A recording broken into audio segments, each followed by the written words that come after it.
What's going on? Welcome back to Trending Stocks. Today we're going to talk to you about Faraday Future. I want to go over some of the current data points, what's been coming out associated to the company itself, and go over everything else that you need to know. But first, make sure to hit that thumbs up, and with that, let's get right to it. Today it is going down with the broader market, down 4.95%. $2 is the low. $2.16 the high, and very little volume. So 2.9 million shares being traded, 6.6 is the average. And as I've been really covering Faraday and kind of going over this attribute, nobody wants to buy it. And I think it's very clear based on this, just big money just wanted a catalyst. Faraday has been dropping the ball. And so the last couple transactions were roughly a week and a half ago, and the last one was on the 14th. It was a sell for 143,000. So in my opinion, just Faraday did have an opportunity, but they waited way too long. So I've kind of talked on that a lot in the past, but as of late, no actual news from Faraday itself on social media. They keep kind of talking on that sub brand that's coming out late 2025 estimated, but it's a far gap between just what's on paper and having a prototype. And even once you have a prototype, getting that really ramped up, because Faraday has absolutely no experience ramping up on production. So essentially, I think there is still more pain coming for Faraday. And as I've stated time and time again, they are going to be doing another reverse stock split. Some people don't like that, and it is what it is. And some people are actually asking me, why am I still covering Faraday? Funny thing is, I've actually probably been in and covering Faraday a lot longer than anyone who's kind of stating that. I've been covering Faraday for on and off around a year and a half, and I've been trying to educate people on what is really happening behind the scenes. So before this second reverse stock split was announced, I stated that a reverse stock split was going to be done. Before this one was actually completed, I said they're going to be needing a third one, and lo and behold, I'm stating that they're going to be doing a fourth one. People are completely disagreeing based on that, but like I said, I have been wrong in the past on some points with Faraday, but definitely not this. And one thing that I just wanted to bring up was options. So frequently I go over some of the data points and everything, including what is happening on the options front. Today, 42,000 in calls, 239,000 in puts. 50% of all the options being done are bearish. And it's one thing just to look at this data, but truly look at this. And I don't frequently bring this kind of screen up, but for those of you that don't know options, IV is volatility. So the higher the volatility, the higher the premiums. This is why it's a little bit more incentivizing to sell calls or sell puts, obviously selling those products, right?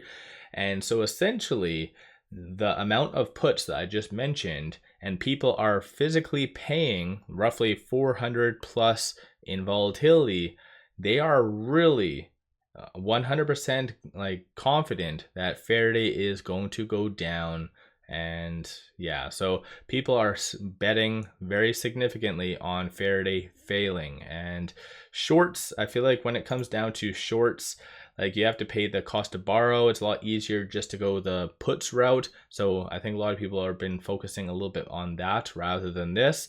Based on Ortex, it does indicate 32.49% of the free float is being shorted. Works out to be 3.61 million shares. Shorts currently are returning 245,000 shares. Cost to borrow average, like I said, is 33.7, and then utilization is 83.27.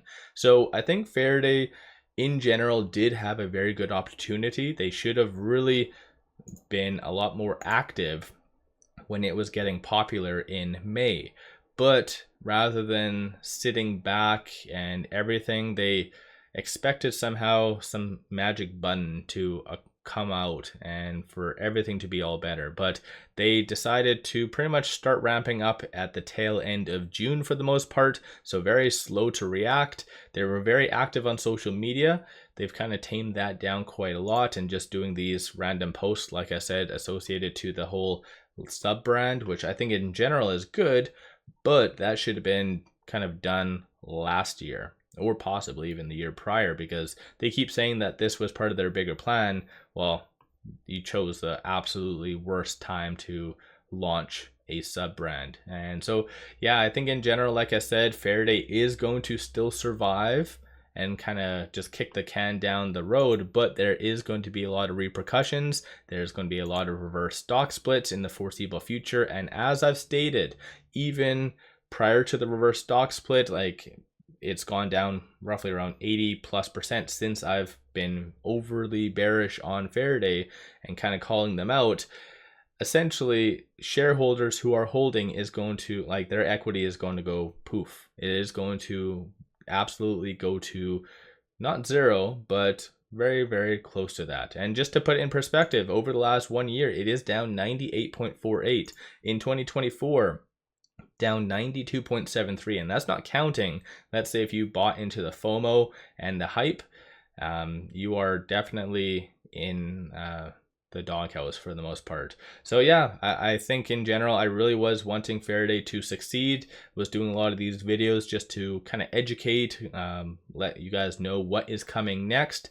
And I think in general, like I said, there still is a lot more pain to come, and I still stand by my kind of predictions that they are going to be doing another reverse stock split in probably Q1 of 2025. So yeah, it's a very bad scenario, but let me know your thoughts on Faraday. Have you been buying? Have you been selling? It is interesting to see all of the bears that were really pushing it on Reddit. I guess Reddit seems to have dissipated and it's kind of made a lot of sub things. So I think just the bulls are too far gone to sell, and you have those people that are just too far gone, the only ones that are kind of pushing it and hyping it up. Obviously during this, it had Omar and many other individuals doing that. But yeah, let me know your thoughts on Faraday, and have you been dabbling with options? And if so, are you part of these individuals that are kind of focusing on puts? Because in general, you could have made a lot of money with Faraday through just buying of puts, probably a lot more so on a return on investment than just shorting, right? Because shorting, you're capped out at 100%. So just on the side note, with that said, appreciate all of you watching. Don't forget to hit that thumbs up. Even though Faraday, you know, it's doing its thing, take advantage of this because it does give you 8 free stocks. Each stock is valued up to $2,000. So yeah, take advantage of this. With all that said, appreciate all of you watching.